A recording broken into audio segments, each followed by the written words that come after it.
Hello people, today I have with us the Megami Device number 17, and that is the Chaos Pretty Little Red. And as you can see, there is very little to her that makes her Little Red, at least in my opinion, without her armor, without her dress. So so this is just her unarmored form. It's very basic, very similar to all the other Megami devices. Most Megami devices have this similar core body with the arms and legs. Depending on which one you get, they have different colors, of course, but this is the basic form of your Megami device.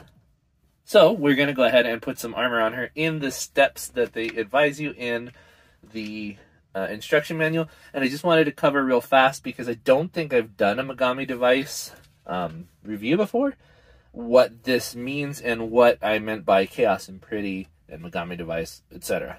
So Megami Device is a fictional universe where you get these 1-to-1 scale girls. They are this scale in their universe. They're approximately 1/12 scale to a human, but that's an approximation because it's not exact perfect. But in their universe, they are constructed to be this height, and you equip them with weapons and you battle them.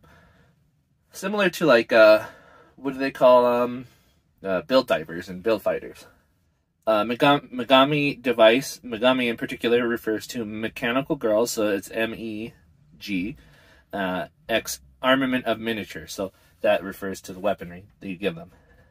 And then this one is Chaos and Pretty Little Red, so it's Little Red referring to Little Red Riding Hood, and Chaos and Pretty is a clothing line in that fictional universe that appeals to younger girl audience. They include things such as the magical girl and one called Witch that went along with her, and you know, that has that very appealing dress and you know, the magical girl style. So that's why they have a tie-in from what their line in that universe would be. They put line in quotes, and they're building their robots so that you can battle them. That said, I'm going to go ahead and start adding on armor to her to show you what this one has included. Alright, and as you see here, the next stage in her evolution includes the addition of the bow, a more complete looking shirt, she's less exposed there, and her skirt, which has all the 3mm ports in it, just like her contemporary magical girl. You get that skirt with all the ports. And those iconic boots. So she's got something to kick butt with. There is also the little basket, because she is Red Riding Hood. It tells you to assemble it, but not to add it onto her just yet. So we're going to go ahead and leave that one there. And we're going to continue on with her transformation. Alright, so definitely a more Little Red Riding Hood appearance here. You got the cloak made of these interesting little parts here. You've got some nice, like a nice shawl looking kind of thing. You got the well-defined hood, which is iconic for Little Red Riding Hood. That's part of her name. You got the little picnic basket. I don't know if you could see under there, but there are some extensions for her skirt. Let's go ahead and open this up. So you can lift this up. It's very well articulated. I would go into the articulation, but it'll go crazy. Look at how many different joints there are. But that extension to her skirt goes all the way around. You get all 8 parts there. I don't know if you see it in there, but there's someone hiding in her basket there. Let's go ahead and change things up and go a little bit further into her evolution. Alright, and the last form that they give you in the instructions is this wild form, or I think that's what it was called. I'll double check that and put it on the screen if that's not right. But you can see here, she's definitely got the wild part, so forgive me if I'm mistaken. But you got them skirt extensions turned into claws for a massive paw. You got those shawl covers and the picnic basket converted into these vents or thrusters. You got the front part of her hood down here hanging now, and inside the picnic basket was that wolf's head, which has now adorned her head on the hood. So instead of combating the big bad wolf, she is the big bad wolf, which is a pretty cool concept. It's not one that we haven't seen before, but it's definitely a really cool one in terms of a model kit. These claws are really nice, really well articulated. You can pose them in lots of different directions. I really enjoy playing with this one.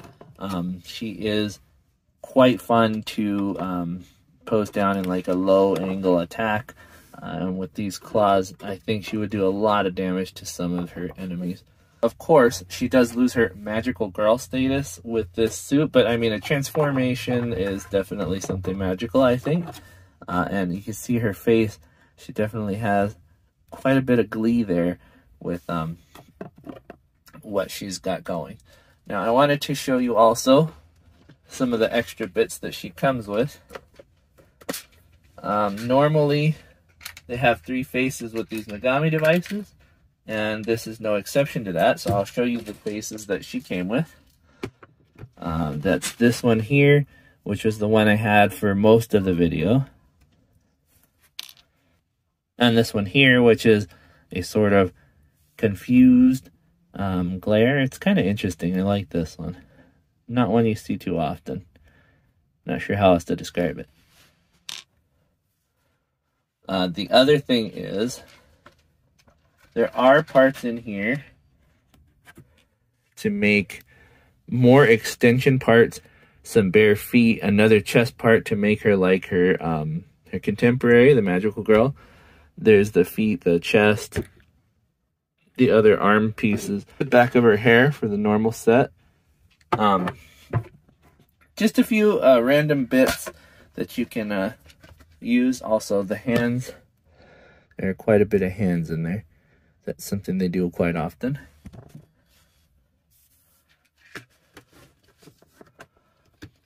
So yeah, this is an overwhelmingly cool kit. I definitely recommend, if you can get her at any price, I think she is worth it. There is a lot more on this one than there was on the old style Magical Girl. She does come with a lot of weapons too, but it's nothing to compare to what this new one does. And she's definitely worth the money. If you're interested in Megami Device kits, or the 30 MS kits, this one would pair really nicely with her. They do scale quite nicely. So I'm going to go ahead and do a quick size comparison for you guys. Give me 1 minute and I'll get that set up.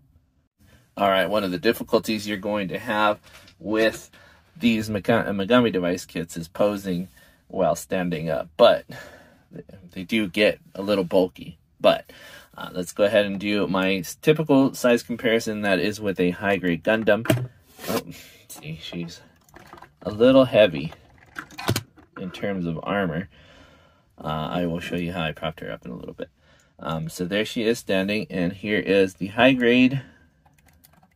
As you see, he's a bit shorter than she is, obviously with that helmet, but even without it, it's not quite the same size there. So that's your high-grade 1144 scale Gundam, typical height. I think he's actually a little bit taller than your Granddad Gundam.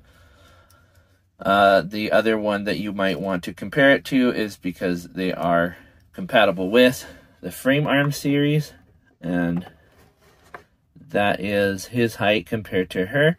You see he is just a hair taller than her, and those 3mm pegs and ports are very similar in height.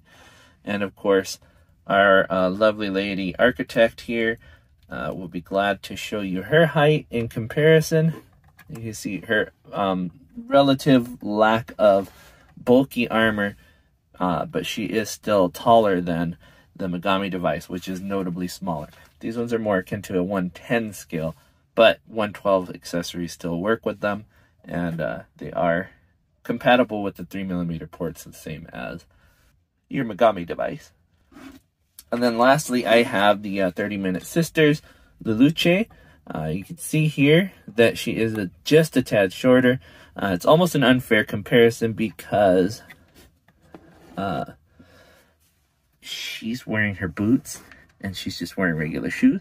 But they are more in type with the scale of the 30-minute sisters, which I think was on purpose because Bandai came out after these ones did. Like these ones that came out recently within the last 2 years, these ones have been out for a while now. So I think that was the idea, to copy the concept there. And the 3mm porting with a basic body, I think that is indeed where they got the idea from. One of the really cool things about 30 minutes missions and these girls here is the 3mm ports.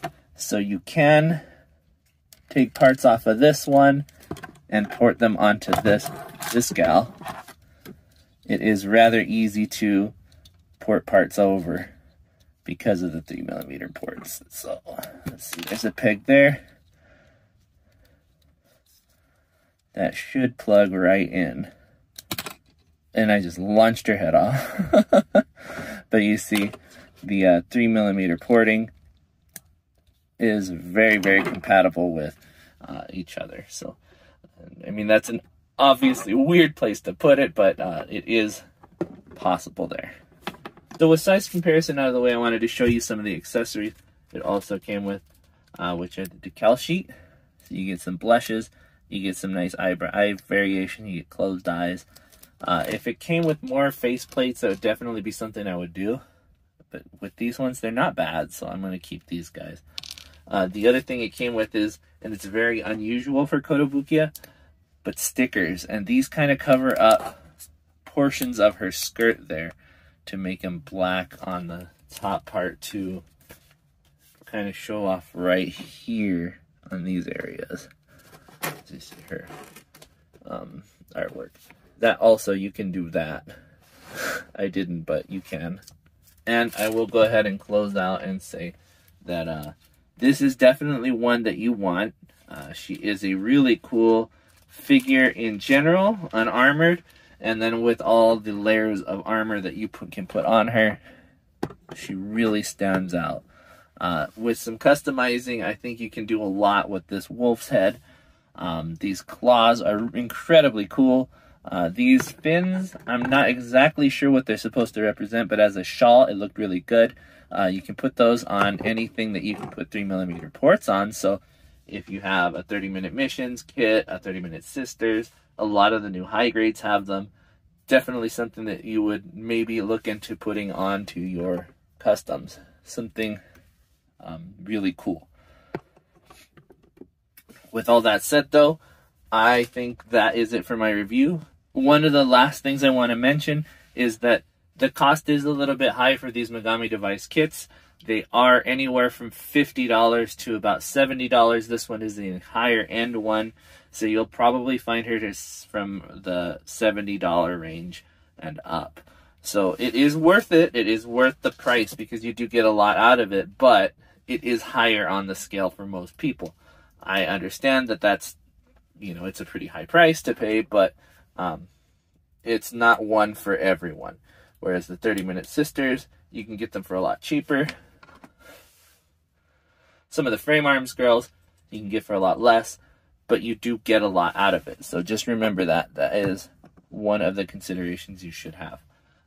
So if you find it and you can afford it, definitely buy it. It's really worth the price. But yeah, I think anywhere from $70 to $90 is where I've seen her in stores here in the US. When she came out, I think the MSRP was $70. So definitely something to look out for. But with all that said, I will go ahead and close out saying thank you very much for watching. I appreciate every one of you. I will see you guys next time, or you'll see me. But more than likely, though, you'll see my stuff. Bye-bye.